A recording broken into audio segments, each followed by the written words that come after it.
Hello, friends. This is Confessions with Amy. Here we share new confessions every day. I never loved you. Those words hit me harder than any fist could. Spoken by Beckett, my husband, my partner, the man I thought I knew. Spoken in a voice slurred by too many drinks, but with a clarity that cut straight through me like a razor. I was sitting on the edge of our bed in our cramped Seattle apartment in Ballard, staring at him as if I'd just seen a ghost.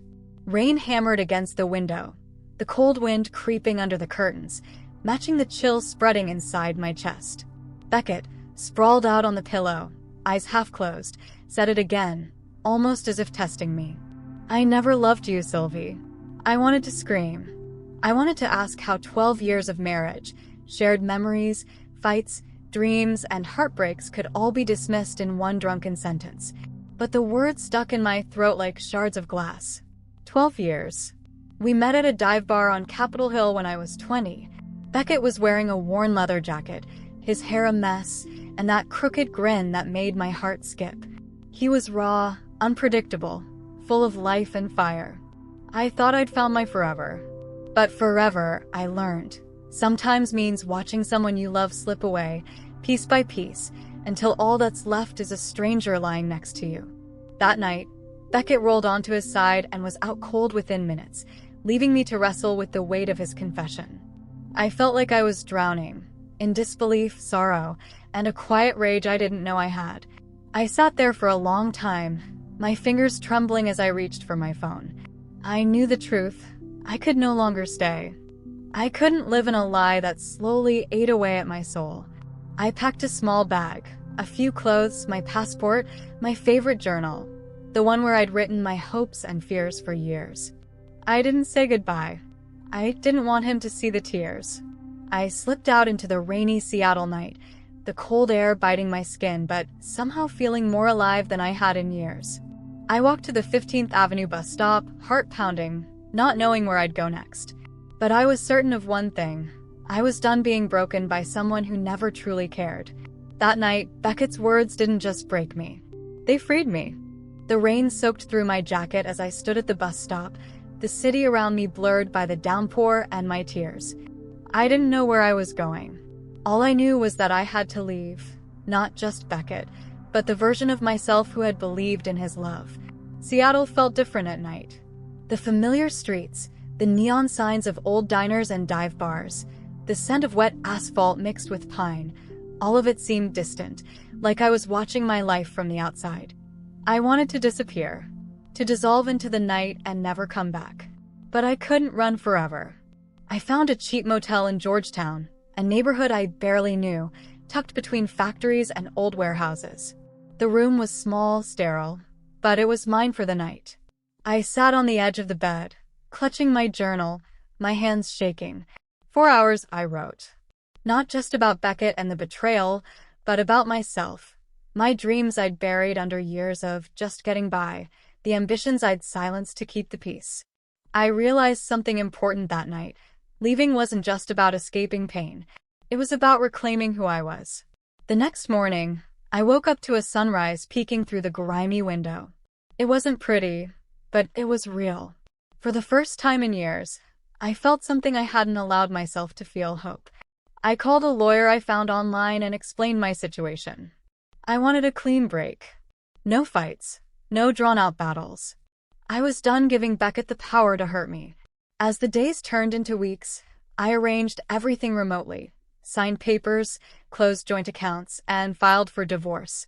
It felt surreal, like my life was being erased and rewritten at the same time. Every document was a brick removed from the prison I'd lived in. Friends I hadn't spoken to in years started reaching out. They saw the change in me, the fire that was coming back. I began therapy, something I'd always put off, and slowly started to rebuild my sense of self. The nights were still hard. Loneliness crept in like a shadow, and sometimes I'd find myself staring at my phone, tempted to call Beckett to ask why.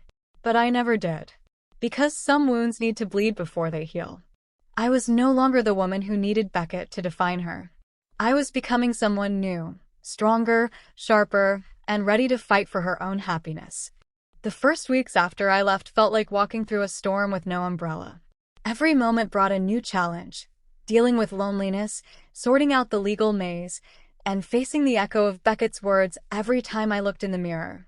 But somewhere in that chaos, I found a quiet strength I didn't know I had. I moved into a small studio apartment in Fremont, a neighborhood filled with quirky coffee shops, art galleries, and bike lanes. The place was modest, barely enough space for me and my few belongings, but it was mine, and that meant everything. I started waking up early, forcing myself to create routines that had disappeared over the years of putting Beckett first. Mornings became my sanctuary. I'd brew a strong cup of coffee, sit by the window, and write in my journal, not about the pain, but about the future I wanted to build. Work was another battlefield. I was a graphic designer by trade, but after years of working in Beckett's shadow, I had lost confidence. The thought of pitching ideas or networking terrified me. But I signed up for online courses, attended local meetups, and slowly, day by day, rebuilt my professional self. One afternoon, I landed a freelance project with a boutique startup in Ballard. It was nothing huge, but it was a start. The thrill of seeing my designs come to life, of hearing genuine praise from clients, reignited a fire in me I thought had died. My phone buzzed one evening. It was from Maddox, a friend I'd met years ago but lost touch with. He'd heard about the divorce and wanted to check in. We met for coffee in a cozy shop filled with plants and soft music. He didn't ask me about Beckett. Instead, he listened as I talked about my plans, my fears, my hopes. It was the first time someone had truly seen me, not as a divorcee or a victim, but as Sylvie, whole and imperfect. For the first time, I realized healing wasn't about forgetting the past. It was about finding the courage to build something new from the ruins. That night, as I walked back to my apartment, the city lights shimmering on wet streets, I felt something I hadn't in a long time. Peace. Not because my pain was gone, but because I was no longer defined by it. I was becoming someone who could stand on her own. The days blurred into weeks, and the pain, while still sharp, began to dull around the edges. I was no longer running from my past. I was learning to live alongside it, letting it shape me but never control me. Seattle's gray skies had become a sort of metaphor for my life, sometimes gloomy, sometimes clearing up into moments of unexpected sunshine. I found myself wandering through the city's neighborhoods, seeking new places to breathe, to dream. One afternoon, I found myself in Ballard's old bookshop, a dusty little place called Ink and Oak. I wasn't a big reader, but something about the worn leather chairs and the smell of paper made me pause. I picked up a novel, a story about reinvention and second chances, and bought it on a whim. Back in my apartment, I devoured the pages, feeling like the author had written it just for me.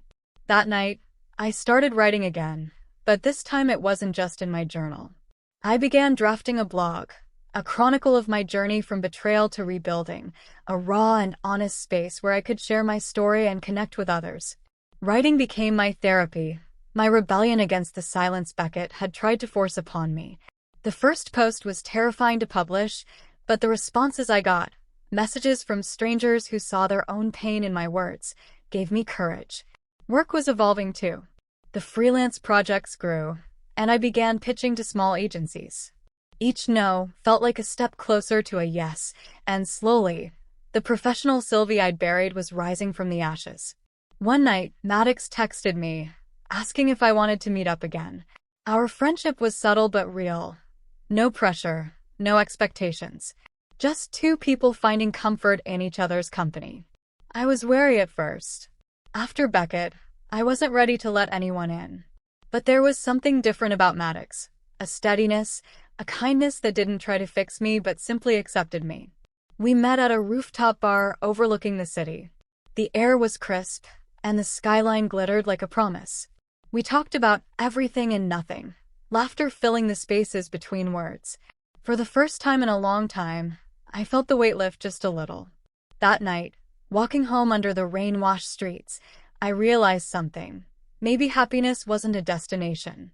Maybe it was these small, imperfect moments of connection and courage. I wasn't just surviving anymore. I was starting to live. Even as I was moving forward, the past kept knocking on my door like a stubborn ghost. Beckett wasn't just a memory. He was a shadow that followed me in unexpected ways. One morning, I got an email from his lawyer. It was about the divorce settlement. Nothing too complicated, but seeing his name on that page hit me like a punch. Part of me wanted to ignore it, pretend I was done with all of this. But reality was relentless. The fight wasn't over, not legally, and definitely not emotionally. I spent hours drafting replies, consulting with my own lawyer, trying to keep my cool. But deep down, I knew this was more than just paperwork. It was a reminder that even after the breakup, some battles have to be fought to protect yourself. That evening, I met Maddox for dinner at a small Italian place tucked away in Fremont. The warm light and the scent of garlic bread made the world feel softer for a moment. I told him about the email, the frustration, the fear of being dragged back into a life I was desperate to leave behind.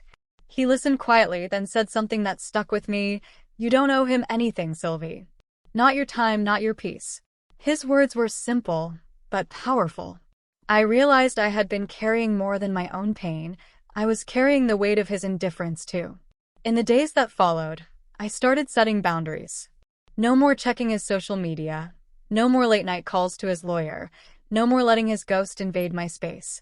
Instead, I focused on myself. I took up yoga classes at a studio in Ballard, something I'd never tried before. The slow, deliberate movements and deep breaths helped me reconnect with my body, a body that had felt numb from heartbreak. Work was picking up.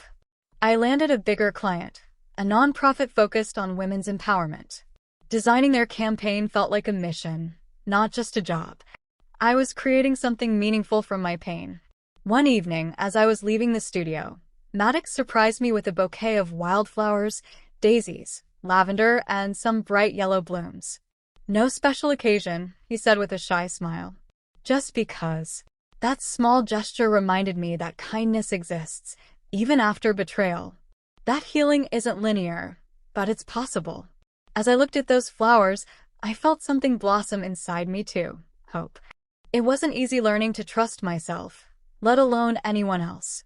After everything Beckett had done, after his words, I felt like my heart was wrapped in armor thick enough to repel anything or anyone. But Maddox was patient. Not pushy or demanding, just steady. He never rushed me, never asked me to be someone I wasn't. Sometimes we'd just sit in silence, sipping coffee at that tiny Fremont cafe or walking along the Burke-Gilman Trail, watching the boats glide by. One afternoon, I caught myself laughing, genuinely laughing, at one of his stories about his chaotic startup life. It felt foreign and wonderful at the same time. "I'm scared," I admitted one evening as we sat on my tiny balcony overlooking the city lights. "Scared that if I open up again, I'll just get hurt." He reached for my hand, his touch warm and reassuring. "I can't promise you won't get hurt, but I can promise I'll be honest with you. And I'll be here." His words didn't fix everything overnight, but they cracked the armor just enough for me to peek through. Work was thriving. My blog was gaining readers, and some women reached out to thank me for sharing my story. That connection, knowing I wasn't alone, became a source of strength. One night, after finishing a late design session, I received a message from a woman named Alara, a single mother from Portland, who said my words gave her hope to leave an abusive relationship. Her courage inspired me. I realized my story wasn't just about me anymore. It was about all the silent fighters out there. Maddox surprised me again, this time with tickets to an art exhibit downtown. We wandered through the gallery, surrounded by bold colors and raw emotion on the canvases. Standing next to him, I felt something I hadn't in a long time: possibility. Maybe love wasn't about perfection or fairy tales. Maybe it was about two imperfect people choosing each other, day after day, despite the risks. That night, as I lay in bed, I finally allowed myself to believe, just a little, that happiness could be real. Just as I began to feel grounded, life threw me another curveball, a reminder that healing isn't a straight path. One chilly morning in late October, I got a call from Beckett. His voice was low, hesitant. "Sylvie, we need to talk." My heart slammed in my chest, a mix of fear and anger rising instantly. Why now? After all I'd been through, after all the distance I'd put between us? I told Maddox about the call over dinner. His jaw tightened, but he didn't say a word at first. When I finished, he reached across the table, squeezing my hand. "I'm here," he said simply. "Whatever comes, we face it together." That night, Beckett showed up at my apartment unannounced. His eyes looked tired, haunted, not the man I once knew, but a broken version of him. He begged for a chance to explain, to fix things. Said he was sorry. The words felt hollow, but something in his voice made me pause. For a moment, the years of betrayal, the nights I cried alone, all collided with a flicker of the past, memories of the man I once loved. I realized then how much strength it took not to let that flicker consume me. I told him firmly, "I'm not the woman you think I am. I'm not going back." The look in his eyes was a mix of regret and disbelief. But I didn't flinch. I had finally built a life that was mine, a life he no longer had a place in. After he left, I felt drained but empowered. Maddox held me that night, letting me lean on him when I had no words left. That storm passed, but it reminded me how far I'd come and how much further I was willing to go for peace. After Beckett's stormy visit, I knew I had to double down on building the life I wanted, a life that belonged only to me, unshackled from the past. I threw myself into my work with a fierceness I hadn't felt before. The nonprofit campaign I'd taken on turned out to be more than a job. It became my mission. Designing posters, social media graphics, and event materials that celebrated women's resilience made me feel like I was giving back some of the strength I'd found. My blog gained traction. Readers sent messages from all over the country, sharing their stories of survival and courage. Their words fueled my fire. I started organizing small meetups in Fremont, creating a space where women could gather, share, and support each other without judgment. Maddox was there through it all. Quietly supportive, never overbearing. Sometimes he'd surprise me with little things, a cup of tea during a late work night, a playlist of songs that reminded him of my strength, or just a simple text. "You're incredible." One weekend, we escaped to the San Juan Islands, renting a tiny cabin by the water. The air was crisp, the ocean endless. For the first time in years, I felt truly free. We spent hours walking the shoreline, talking about everything and nothing. Maddox didn't rush me to talk about the past. Instead, he helped me imagine a future filled with hope, trust, and maybe even love. That trip was a turning point. I realized I wasn't just surviving anymore. I was thriving. Back in Seattle, I started working on a book, a deeper, more personal project based on my blog but with stories and lessons from my journey. Writing it was hard, often painful, but it was also healing. Every word was a brick in the foundation of my new life, a life where I was the queen of my own kingdom, unafraid to claim my worth. By this point, I had learned that one of the greatest acts of self-love was simply saying no to the people, situations, and thoughts that didn't serve me. Beckett's last attempts to drag me back into his world only strengthened my resolve. I stopped answering his calls and emails. I blocked his number. I even changed my routine to avoid places where I might run into him. At work, when a toxic client tried to disrespect my boundaries, I fired them. It was terrifying at first, the fear of losing income, of disappointing people, but I knew that preserving my peace was priceless. In my personal life, I turned down invitations and relationships that felt draining or fake. I wanted honesty, respect, and kindness. Anything less was not worth my time. Maddox was different. He never asked me to compromise who I was or to rush my healing. His patience was a balm to my weary heart. One evening, as we watched the sunset from my balcony, he said, "You've become unstoppable." I smiled, knowing it was true, but also knowing how much work it had taken to get here. Saying no wasn't just about rejection. It was about creating space for what truly mattered. And what mattered was me, finally, unequivocally me. It wasn't a grand moment. No fireworks or dramatic speeches. It was quiet, a simple morning, sunlight pouring through the window of my new apartment in Capitol Hill. I sat at my kitchen table with a cup of coffee, the skyline of Seattle stretching out beyond my balcony. For the first time in years, I felt whole. Not because my past was erased, but because I had made peace with it. My divorce was finalized months ago, a legal confirmation of the freedom I'd already claimed in my heart. Beckett was a chapter closed, a painful, necessary chapter that shaped me but no longer defined me. Maddox was by my side, not as a savior, but as a partner, someone who saw me, flaws and all, and chose to stay. We were building something real, grounded in honesty and mutual respect. My blog had blossomed into a platform that connected hundreds of women sharing stories of resilience. My book was nearly finished, a testament to the journey from betrayal to empowerment. Looking back, I saw a path littered with heartbreak and hardship, but also with fierce determination and unexpected grace. I had been broken, yes, but I was no longer a victim. I was a survivor. And now I was thriving. As the city buzzed below, I smiled, ready to write the next chapter, one filled with hope, love, and the unshakable knowledge that I was enough.